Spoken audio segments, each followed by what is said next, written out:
my beloved Boss Mike Severa. Ito matindi mga kababayan ko.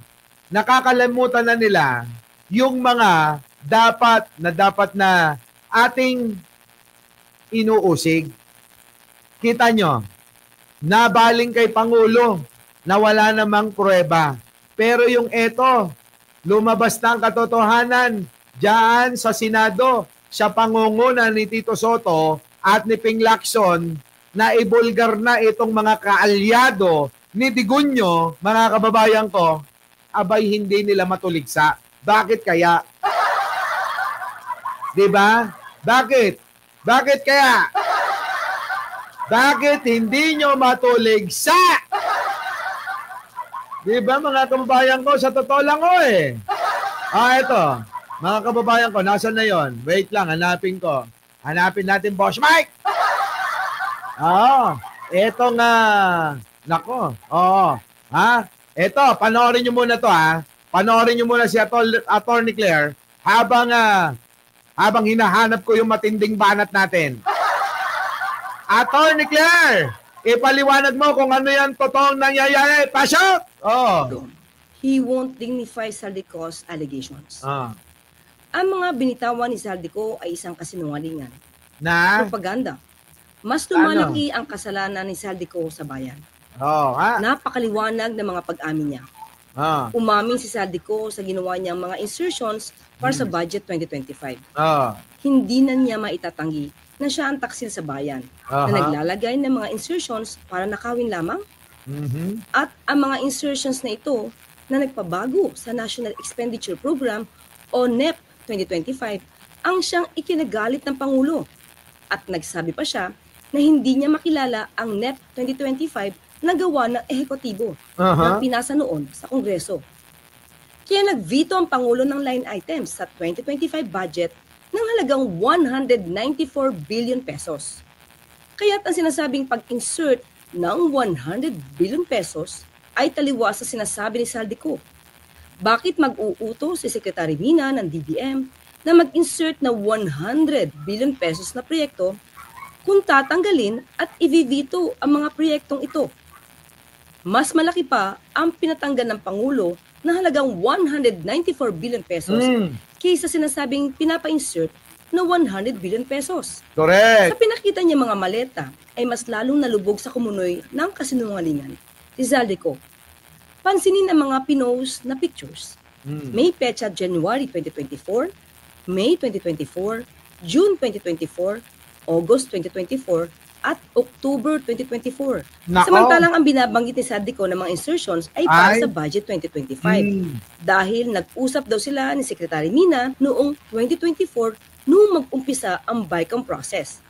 Pero nag-open ang BICAM noong November 2024. November 2024. Kaya paano ma-deliver di umano ng kanyang mga tao ang mga maleta noong January, May, June, August, at October 2024, hindi pa man nagsisimula ang BICAM conference para sa budget 2025.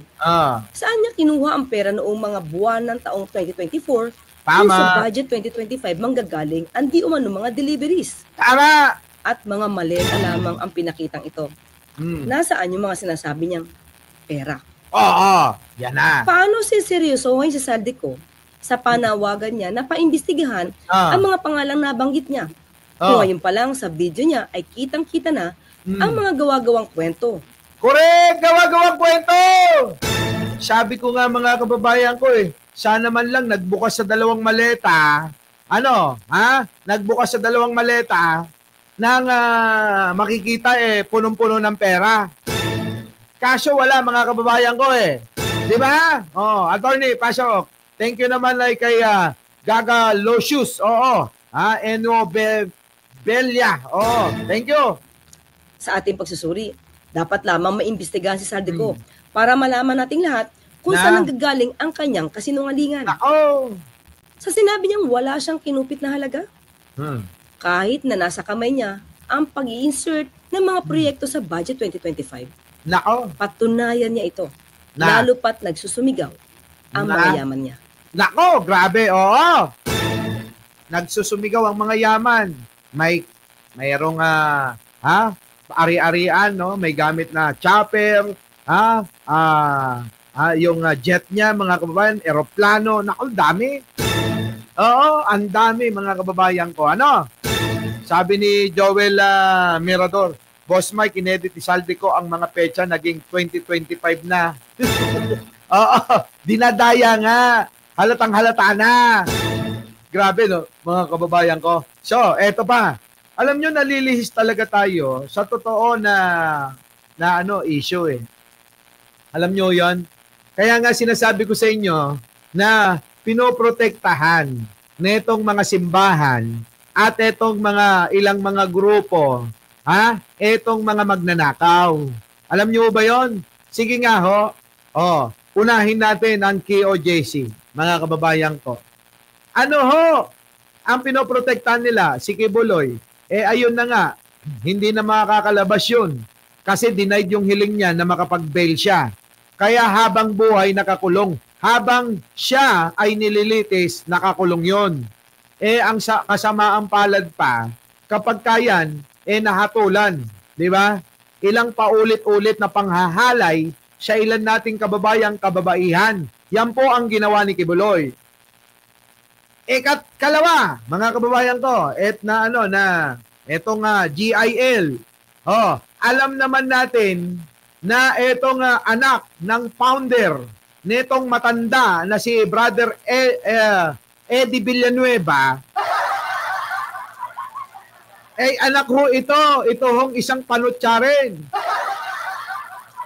No, na nasasangkot din sa pag-kickback sa flood control scam. Kaya nga mga kababayan ko, ito yung gusto nilang iligtas tong mga magnanakaw. Ito naman, puntahan naman natin tong INC. Pasensya na kayo. Di ba? Sa mga kaibigan natin dyan, pasensya na kayo. Real talk to. Pinoprotektan din yung mga kaibigan nilang mga senador. Tulad ni Marcoleta. Kita nyo, na ngayon ay nabuking. Yung kanyang salin ay dinadaya niya. Mandaraya rin si Kalbo eh. Si Panutsa, mga kababayan ko, Panutsa. Di ba? Di ba? Sino pa yung mga pinoprotektan nila? Si Bato, na nagtatago na. Tabi-tabi po. Alis muna yung mga masasaktan, Totoo naman eh. Kita nyo, si Marcoleta, yung inyong senador, di ba? Ngayon nahuli na nagsinungaling sa kanyang salin na nilathala at binigay.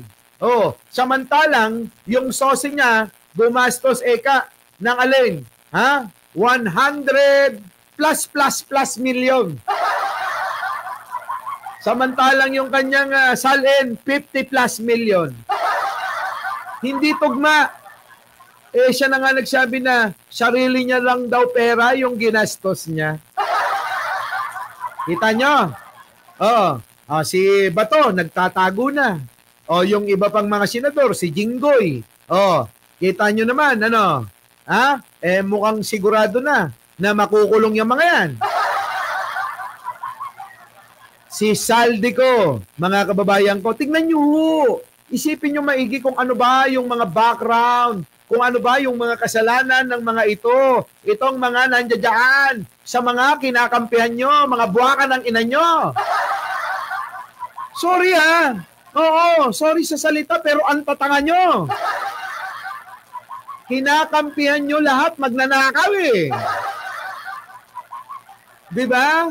Lahat magnanakaw yung kinakampihan nyo. Si Saldico aminado na nagnakaw, nag-insert ng pondo. Kita nyo? Si Jinggoy, inamin na sa Senado, nagpondo ng 355 million kumikback. 25 to 30%. Si Joel Villanueva, inamin ni Henry Alcantara na binigyan ng kickback ng 150 million. Ano ba? Mga bobo ba talaga kayo? Mga poke ng ina nyo? Sorry. Di ba? Yan, 150 million. Si Sarah, 125 million, hindi pa nga niya na ipapaliwanag yang ganyang mga akusasyon laban sa kanya. Marami nang nagpatutot, inimbestigan na sa Senado. Pero kayo, oo lang kayo ng oo, amin lang kayo ng amin. Kapag sinabi ni Sarah na, walang kasalanan si Saldico, siya nga po. Walang kasalanan si Joel Villanueva, opo. Ganon? Ganon ba yan? Walang kasalanan si Bato, siya nga po. Walang kasalanan si Jinggoy Estrada, opo. Ganon? Tangina nyo. Mga bobo kayo, mga poke ng ina nyo. Diba? Ganyang katatanga. Yang ngayong mga tao na nandyan. Saan? Sa Luneta. Mga mangmang, mga kababayan ko, sorry talaga. Diba? Walang kasalanan ako, sabi ni Sarah. Naniniwala po kami. Opo, siya nga po. Putik na yan. Anong klase yan? Tangin ang tatanga nyo. Diba? Ngayon, alam ko naman na hindi tanga yung karamihan. Pero kapag ka may sumigaw na dyan, napababain ang Bongbong Marcos, ipalit si Sara Duterte, sasabihin ko na, lalahatin ko na, mga tanga kayong lahat. Diba? Sorry. Sila lang boss. Diba? Totoo. Kayo na magsasabi niyan. Ito na nga Ito na mga kababayan ko Nawawala na ho tayo sa mga bagay na dapat na usigin. Kuwera si Leonora Brown. Ayan. Kuwera si Leonora Brown, no? At saka si Rosie Valdez. Kuwera yung mga yan, no? Yung mga, alam nyo ba? Yung kasama nyo, Leonora Brown, mga nagchat-chat sa akin. Sabi, hindi kami sasama dyan kahit anong gawin nila. Ganon Ganon yung mga sinasabi, mga kababayan ko, correct, mga talaga silang naniniwala sa, grabe. Boss Mike, pasimba. Ako, ihingi ko, na lang ng tawad ang nasabi mong, sige na. Ipagsimba nyo na lang ako, ipagsimba nyo na lang ako, talagang hindi ko sinasadya ito. Pero tandaan ninyo, last, yan na yung huling barahan nyo. Yan na yung huling kartada ninyo. Kapag hindi nyo pa napababa si Pangulong Bongbong Marcos, pagtatawanan namin kayo kasama si Leonora Brown. Tama, di ba? Pagtatawanan namin kayo. Pag hindi nyo napababa si Pangulo, 3 araw, partida pa yan. Inang-ina, mga kababayan, nakakatawa itong mga ito di ba? Pagtawanan natin itong mga hayop na to. Talaga sabi nila, ayan na, magbabaliktaran na daw. Si Saldi ko lang naman, mga kababayan. Mga kababayan, magnanakaw naman talaga. Kukuha lang kayo ng kakampi, abay, aminadong magnanakaw pa. Wala ba kayong makukuha na malinis-linis? Yung malinis sana, yung walang batik, yung walang putik. Itong mga, itong kampo ni Duterte, ang kinukuha, yung kaparehas lang nilang magnanakaw Ibang klase. Ibang klase, mga kababayan ko. our beloved Boss Mike. Boss Mike.